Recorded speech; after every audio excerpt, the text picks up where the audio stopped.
E aí, pessoal? Sou o engenheiro Giovanni Cremonese. Eu recebi essas imagens aqui ontem à noite e eu resolvi apresentar para vocês a minha visão, né, o meu parecer a respeito do que ocorreu aqui nesse colapso do viaduto em São Paulo. Primeira coisa que eu pensei quando eu recebi aqui essas fotos foi a seguinte possibilidade. A gente tem aqui, ó, o viaduto. Essa aqui é a travessa que se apoia no pilar. Eu não sei para quem é leigo aí, para entender melhor é o seguinte. Isso aqui é um pilar.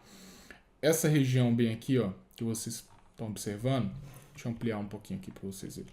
Essa região aqui, ela é separada do pilar, tá? Ela é separada estruturalmente, elas não estão unidas. Normalmente você coloca aqui um material que chama neoprene, tá? Que ele permite a movimentação. Essa abertura aqui também, ó, toda essa abertura é de propósito, tá? Isso aqui é outra região separada do viaduto e aqui é outra travessa que segura aqui o viaduto.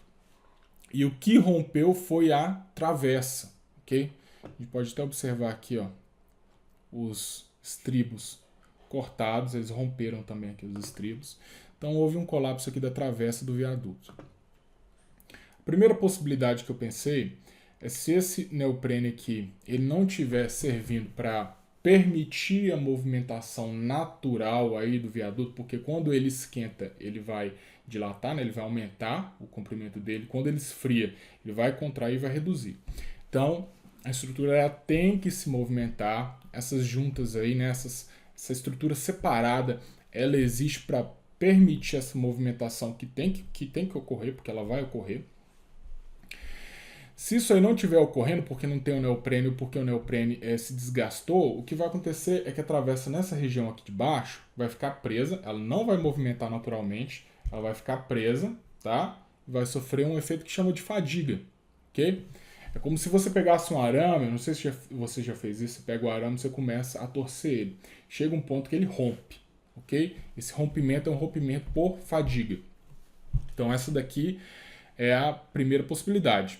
Agora, tem uma segunda possibilidade que, né, isso aí depende de perícias ainda, mas tem uma segunda possibilidade que é que mais me preocupa, é de infiltração. Como que funciona a questão da infiltração? A água vai penetrar ali por essa junta, porque a gente tem esse vão aqui, né, então ela penetra aqui por cima, ela vai empoçar nessa região aqui inferior, tá? Quando ela empoça, ela vai molhar todo o concreto ali naquela área e depois vai secar. Esse efeito de molhar o concreto e depois secar permite que entre água, né, que vai ter uma reação química ali no concreto, depois entre CO2, que vai ter outra reação química no concreto. Sem entrar nos detalhes, isso ocasiona um efeito chamado de carbonatação do concreto.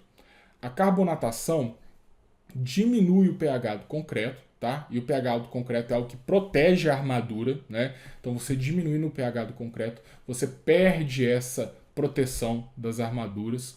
As armaduras vão enfraquecer e o enfraquecimento da estrutura pode gerar esse tipo de colapso. Isso aqui eu já vi ocorrer, inclusive, num TCC de um amigo meu, tá? Exatamente o mesmo tipo de problema, o mesmo tipo de colapso de estrutura, por falta de junta de dilatação que tem a propriedade de estancar a água, tá? Que evite que a água seja despejada do concreto. Porque uma das funções de uma junta de dilatação apropriada, tá? Uma das funções, acho que é uma das funções principais, é redirecionar a água, é não deixar que a água vai ficar empoçada ali, trabalhando na carbonatação da estrutura. E uma péssima notícia a respeito das estruturas brasileiras, que é algo que me preocupa, eu estou fazendo esse vídeo principalmente a respeito disso, é que a gente não tem o costume aqui de ter juntas de dilatação com esse tipo de propriedade de estancar a água, tá? Então, e é algo que pode ser corrigido, né? Não é algo assim, construir o viaduto agora a gente não consegue fazer mais nada. Existe possibilidade, nem que se fosse para a gente desenvolver uma tecnologia nacional aqui para poder instalar essas juntas de dilatação e evitar esse efeito de carbonatação nos viadutos, né? Isso é possível. Agora depende de vontade do povo. Se depende de vontade política, e a vontade política só vai surgir se existir vontade, né, das pessoas de cobrarem isso da nossa classe política. Agora vamos continuar aqui um pouquinho com a análise, vou mostrar um pouquinho mais de fatos para vocês. Quero mostrar agora a próxima foto, tá? Aqui tem um trabalhador, a gente pode ver aqui, ó, em mais detalhes, como é que os estribos se romperam, tá? Isso aqui, ó, é um colapso súbito, isso que é evidente aqui de um colapso súbito.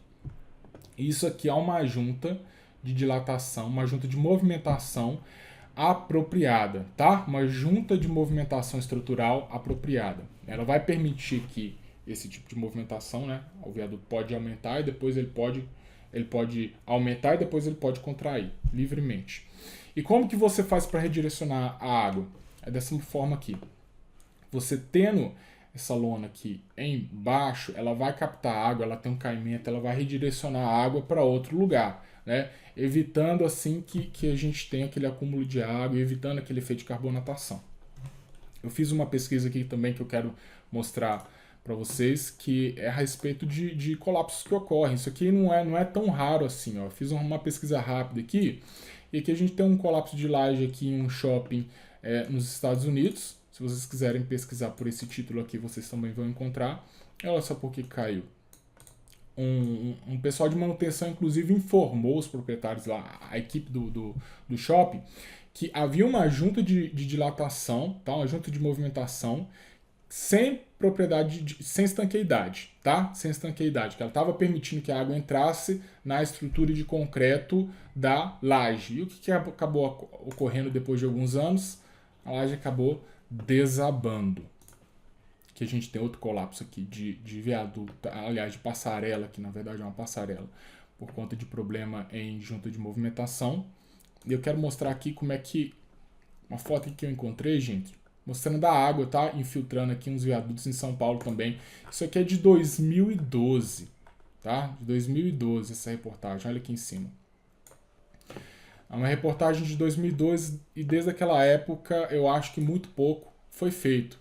Então, esse tipo de problema tem solução, né? E eu acho que essa mensagem aqui tem que ser espalhada para outros profissionais da área de engenharia, para outras pessoas proporem como é que a gente vai fazer, como é que a gente pode cobrar o governo para solucionar, para corrigir esse tipo de patologia aí nas estruturas brasileiras, tá? Isso é patrimônio nosso, a gente que paga para poder construir esses viadutos e a gente tem que, né, cobrar para fazer a manutenção, para a gente conservar as nossas estruturas. Essa mensagem. Se vocês quiserem deixar um comentário aí, alguma sugestão, eu agradeço também. Até a próxima.